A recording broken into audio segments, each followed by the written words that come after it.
Juste ces paroles peuvent m'amener des problèmes en disant que je suis islamophobe. Non, je ne suis pas islamophobe. Je suis simplement lucide. C'est différent.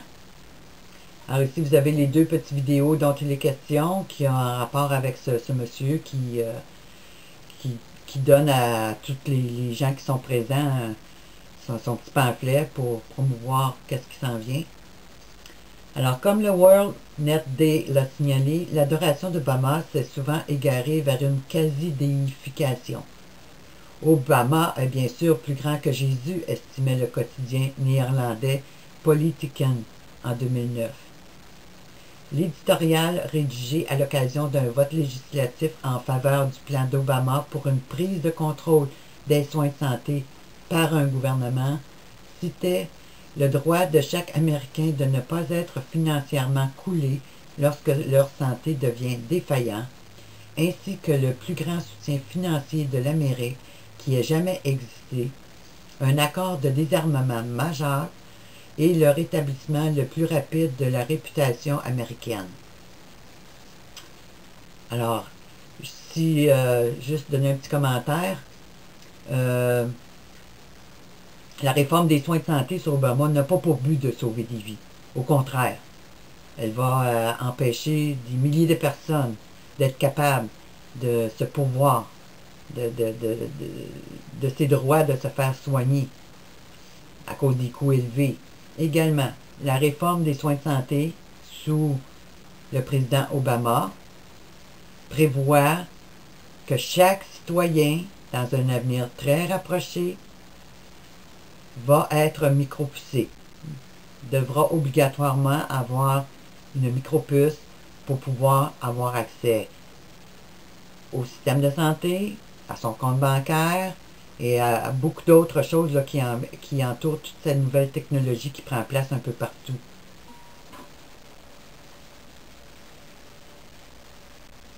I've said it before, I will say it again. We can't balance the budget on the backs of the very people who have borne the biggest brunt of this recession. Everyone's going to have to chip in. That's only fair. That's the principle I'll be fighting for during the next phase of this process.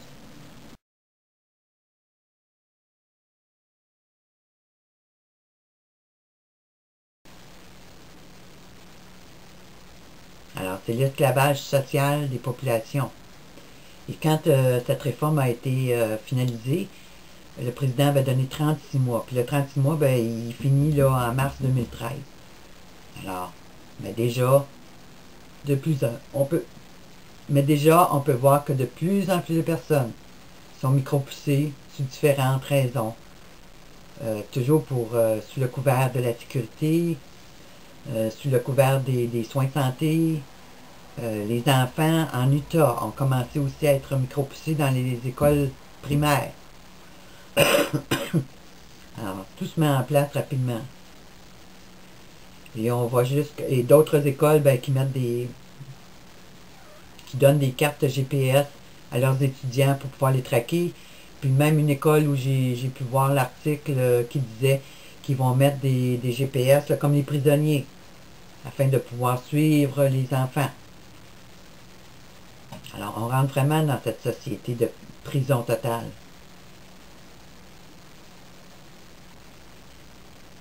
Pour continuer l'article.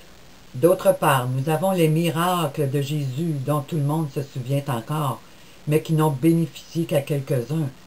En même temps, nous avons les merveilleuses paraboles concernant sa vie et ses actes que nous connaissons grâce au Nouveau Testament, mais qui ont été interprétées de façon si différente au cours des 2000 dernières années qu'il est impossible de donner un résultat sans équivoque de son travail, disait le journal. Alors, on modifie l'histoire, on la réécrit, on la présente sous un nouveau jour pour l'adapter à Obama. Le World Net Daily a présenté des reportages sur les multiples références et suggestions de la divinité d'Obama, y compris lorsque l'artiste britannique Sting a déclaré que le président Obama pouvait être la réponse aux problèmes du monde, la réponse divine. Vous savez l'article en anglais. À bien des égards, il est envoyé par Dieu, parce que le monde est un gâchis, a-t-il dit à l'époque, lors d'une interview accordée à Associated Press. Auparavant, c'était la rédactrice en chef adjointe d'un journal collégien qui écrivait « Obama est mon Jésus ». Maggie Mertens, la rédactrice en chef adjointe au journal du campus du collège Smith du Massachusetts, déclarait « Obama est mon pote, et je ne dis pas ça parce qu'il est noir. Je dis cela en référence à ce t-shirt il y a quelques années qui disait « Jésus est mon pote ». Oui, je viens de le dire, Obama est mon Jésus. Sa confession surgissait dans la section des commentaires du Smithsonian. Alors, il y a un article en anglais sous le titre « I will follow him. Obama as my personal Jesus ». Je le suivrai, Obama en qualité de mon Jésus personnel. Bien que vous puissiez être ouvertement religieux et considérer que c'est de l'idolâtrie, ou que vous puissiez être ouvertement politiquement correct et savoir simplement que l'on pourrait considérer que tout dans cette phrase est offensant, je crains que ce soit vrai quand même, écrivait-elle.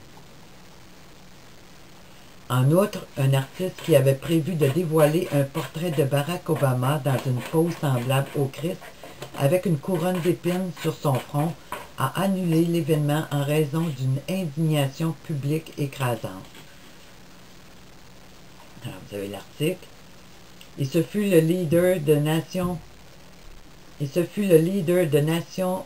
de l'islam, Farrakhan Lowy, qui déclara que lorsqu'Obama parle, le Messie parle sans aucun doute. Il y eut aussi le développement au cours de la campagne d'Obama, avec un lien, quand un site web appelé « Is Barack Obama the Messiah? Barack Obama est-il le Messie? » captura la vague d'euphorie qui suivit la remarquable montée du sénateur démocrate. Ce site était complété par une citation d'Obama.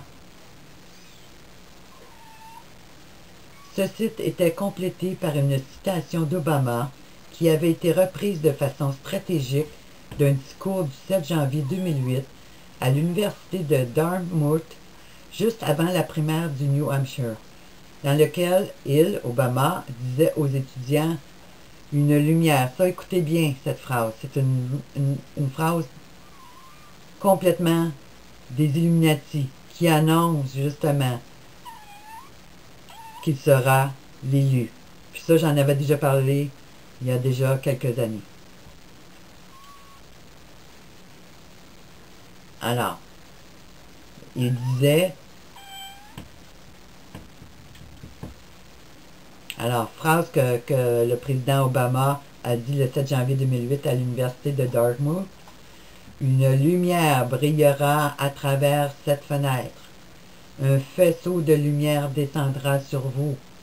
Vous vivrez une épiphanie et vous réaliserez soudain que vous devez vous rendre aux urnes et voter pour Obama. » Ça, c'est complètement de la magie.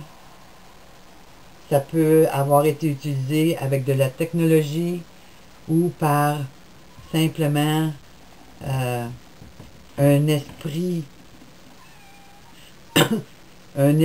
d'envoûtement que Satan a lancé sur ces foules qui étaient présentes. Et là, cette épiphanie va faire réaliser à la multitude présente l'importance d'aller voter pour Obama. Ça, mes amis, c'est complètement diabolique. Puis on sait très bien que des milliers de personnes, incluant des milliers de chrétiens évangéliques, ont été séduits par cet esprit d'égarement qui a été envoyé sur les masses.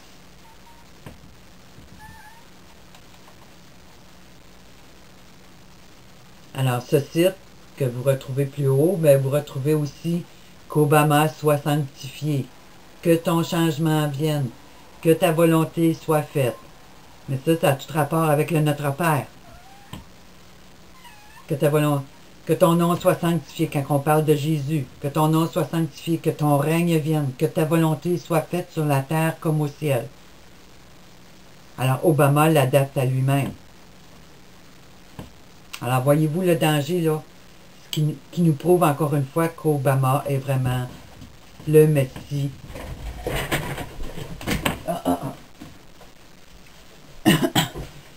Qu'Obama est vraiment le Messie annoncé pour les temps de la fin.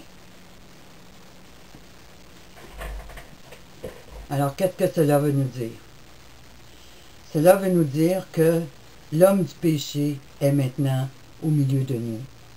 Et si vous allez sur mon site, dans la section que je vous ai parlé plus tôt, vous allez retrouver plusieurs documents qui nous prouvent que le faux Messie marche au milieu de nous. Et que de plus en plus, il est en train de prendre le contrôle global de cette planète. Le Messie tant entendu par les musulmans, personnification du Mahdi, qui va venir conquérir cette planète et qui se présentera comme étant le seul et unique Dieu. Mais il est parmi nous. Et la Bible nous montre dans 2 Thessaloniciens 2, que l'homme du péché doit paraître avant le retour de Jésus-Christ et avant l'enlèvement des enfants de Dieu. Que l'enlèvement doit arriver avant que l'Antéchrist ne paraisse. Mais ce n'est pas ce qu'on voit dans la réalité des faits. Quand on regarde cette doctrine sur l'enlèvement pré-tribulationniste concernant les chrétiens, eh bien, on voit qu'elle n'est pas conforme premièrement aux Écritures et que ceux qui l'ont mis en place étaient associés à cette franc-maçonnerie internationale. Puis nos leaders religieux évangéliques, ben, ils ont tous embarqué dans cette doctrine de démons qui fait que la majorité du peuple de Dieu, ben, il n'est pas prêt, il ne sait pas dans les temps que nous vivons, il ne sait pas, il ne reconnaît pas les signes des temps dans lesquels nous sommes entrés. Et vous allez voir qu'il y a une grande séduction présentement aux États-Unis, ça je vais vous le montrer dans une autre vidéo. Il y a une grande séduction aux États-Unis dans le milieu évangélique qui appelle, qui mobilise toutes ces églises pour un temps de repentance, pour un temps de rafraîchissement dans l'Église de Dieu. Alors que tous ceux qui sont derrière ce grand mouvement de repentance et de réveil, ben, sont tous associés au Knight of Malta, qui est l'armée du Vatican.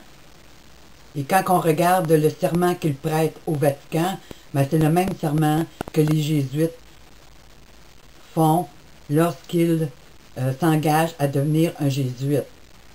Et le but principal est de faire complètement allégeance au pape,